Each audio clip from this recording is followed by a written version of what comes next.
அனைவருக்கும் இனிய காலை வணக்கம். டெய்லி பீஸ் ஆப்ரெட் தமிழ் சேனல் உங்களை அன்புடன் வரவேற்கிறது.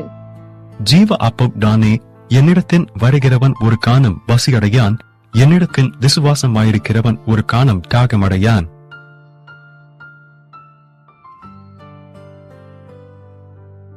இன்றைக்கான வேத வசனம் 2 சாமுவேல் 22 அதிகாரம் 31 வசனம்.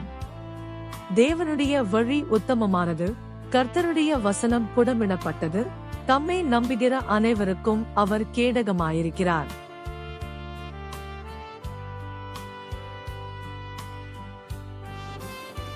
அன்பானவர்களே, அனைவருக்கும் இனிய காலை வணக்கம்.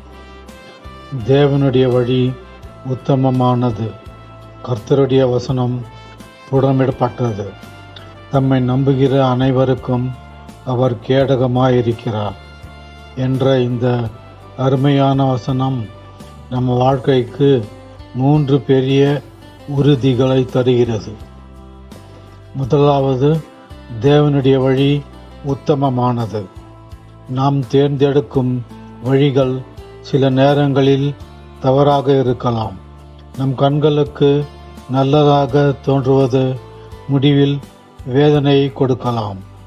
ஆனால் தேவன் நடத்தும் வழி எப்போதும் சரியானது. அது சில நேரங்களில் கடினமாக தோன்றினாலும் அதன் முடிவு நன்மையும் சமாதானமும் ஆசீர்வாதமுமாக இருக்கும். இரண்டாவது, கர்த்தருடைய வசனம் புடமிடப்பட்டது. அதாவது தேவனுடைய வார்த்தை சுத்தமானது, உண்மையானது, நம்பிக்கைக்குரியது. மனிதர்களின் வாக்குறுதிகள் மாறலாம், சூழ்நிலைகள் மாறலாம், ஆனால் கர்த்தரின் வார்த்தை ஒருபோதும் மாறாது. அவர் சொன்னதை அவர் நிறைவேற்றுவார். அவர் வாக்குத்தத்தம் தாமதிக்கலாம், ஆனால் தவறாது. மூன்றாவது, அவர் நம்முடைய கேடகம். கேடகம் என்பது போரில் வீரனை பாதுகாக்கும் கவசம். அதுபோல வாழ்க்கையின் தாக்குதல்களில் இருந்து பயம், சோதனை, நோய், எதிர்ப்பு, துன்பம் இவற்றிலிருந்து கர்த்தர் நம்மை காத்து கொள்கிறார். அவரை நம்புகிறவர் ஒருபோதும் கைவிடப்பட மாட்டார். ஆகவே இன்று நீங்கள் எந்த பாதையில் நடந்தாலும், எந்த போராட்டத்தில் இருந்தாலும் ஒரு நிச்சயம் உண்டு. தேவனுடைய வழி தவறாது, தேவனுடைய வசனம் பொய்யாது, தேவனுடைய பாதுகாப்பு தளராது. அவரை முழு இருதயத்தோடு நம்புங்கள்.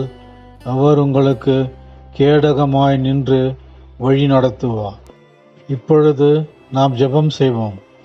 எங்கள் பரலோக தகப்பனே, உமது வழி உத்தமமானது என்பதை விசுவாசிக்கிற கிருபையை எங்களுக்கு தாரும்.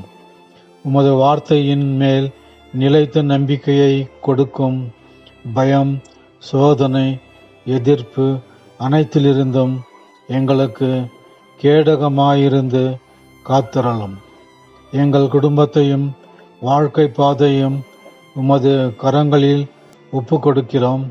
உமது சித்தம் எங்களில் நிறைவேறட்டும். இயேசுவின் நாமத்தில் ஜெபிக்கிறோம். ஆமென்.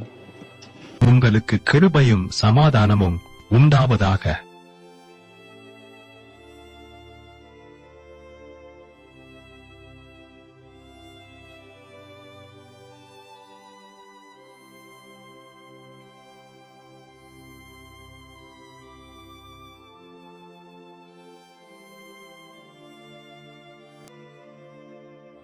நன்றி. மீண்டும் நாளை சந்திப்போம். அதுவரை தேவ கிருபை உங்களோடு இருப்பதாக.